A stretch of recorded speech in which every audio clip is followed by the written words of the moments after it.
It has been so wet and it has been so windy, and we have given up any chance of it stopping, so we're cracking on and getting some raised beds built in the garden. So as you can see, we've hired in a bit of equipment. We didn't do it for this purpose, we were doing some drainage work on the land and stuff, but we thought while we had the digger it made sense to try to use it to level out some of this ground where we're going to build these raised beds. Easier said than done, more Nigel's skill set than mine, it turns out. But while he is doing that, I'm cracking on just with the rest of the garden beds around here, doing a bit of weeding, laying out the area as I want it for the new season.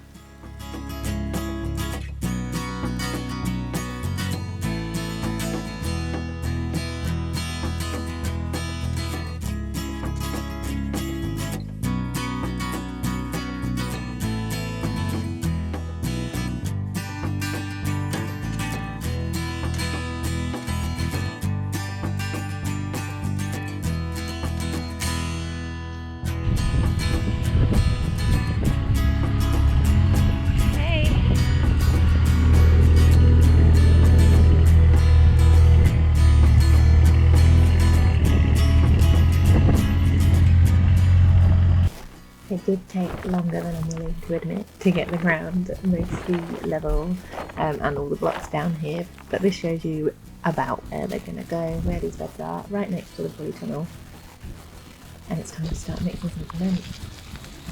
Well, after the dog's done doing his usual help yourself.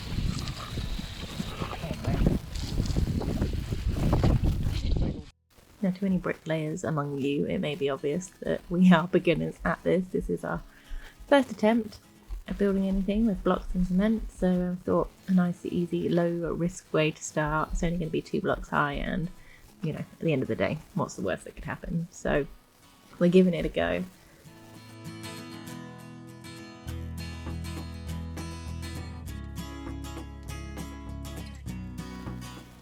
And of course, as the beginners that we are, vastly underestimated how long it was going to take us to do this, so you'll see video in this video over many different days, and we've done a bit here and there, and it is gradually coming along. So I've videoed some of it and not all of it, but we're getting there, about 4 or 5 blocks at a time.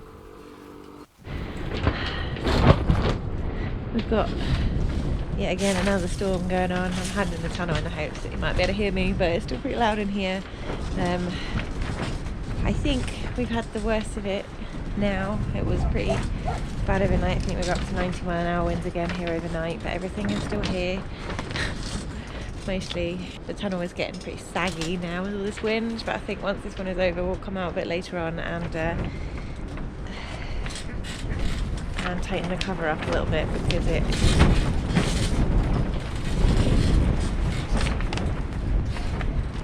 really is flapping quite a lot over there. But it is built into the design of this tunnel to be able to tighten this plastic cover, so we'll come out and do that. And I mean, look, you can see what the wind has done at the doorway.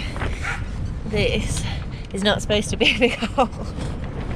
That's where it's all just been moving around in the wind, which is a bit scary. So serious work on this before the inevitable next storm comes through. It's put a bit of a halt on our raised bed building, but that is what it is. Pick it back up as soon as we possibly can. On an entirely unrelated note, my straw flower is still alive. I planted 1 straw flower in here last year just because we started the seeds and then I forgot about them and they didn't end up going out, but I put 1 in here. Look! Look at him!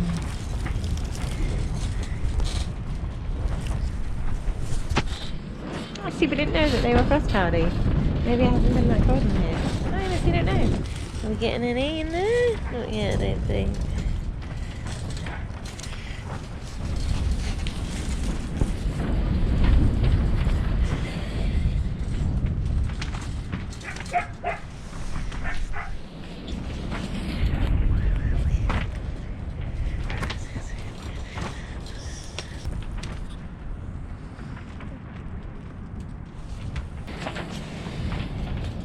Kale's looking good. I'm going to start taking some leaves off of this now, I reckon. I mean, my sprouts something bad's happened with these. These are the sprouts, and that's a bit of dead cucumber. Yeah, the sprouts are happening, but it seems to have just stopped growing upwards. I think it's because this top bit is like, this is all mouldy. It's just a bit too humid in here for these, maybe, which is a shame, but I'm not planning on having brassicas in here. This was just a trial. I'm going to get the brassica cage up and going again before next year, or this year. So, you know, that's good to know. I really need to come and take all these chilies. Look. Got some red ones in here as well. The plants are crispy, but still got fruit on these. And we still got some ripening fruit, which is awesome. So long story short, the tunnel saves the day again. It's just so hard with this level of wind this often. It's so hard for anything outdoors, even with a windbreak, you know, even if you can take the edge off. Stuff trying to survive over winter, this kind of wind, it's always going to be hard, and it's always going to be high risk. It doesn't mean I won't try it. Some of the stuff will bounce back if it is outside, but it's really cool having this space in here for overwintering things, growing stuff over winter, because I mean, it's not even cold. Let me go see how warm it is. 12 degrees out here. It's not even that humid at the moment. At least that's one thing for the wind, it cuts the humidity down a little bit. Anyway, I'll pick it back up when I've got more to actually be doing outside, but just to catch you up on why we're not getting a lot of the building done at the moment. And since we're out here, grab some of this parsley for tonight's dinner.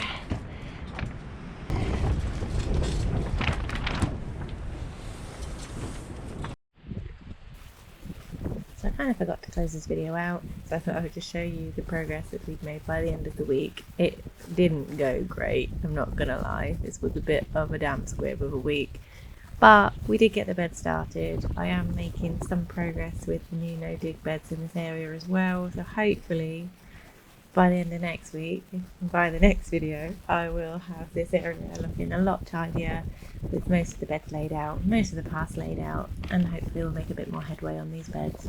But there we go, that's the week's progress, is what it is, and I look forward to a much chirpier and a more productive week next week, and these beds will look beautiful by the end, I promise. Cheers guys, till next time.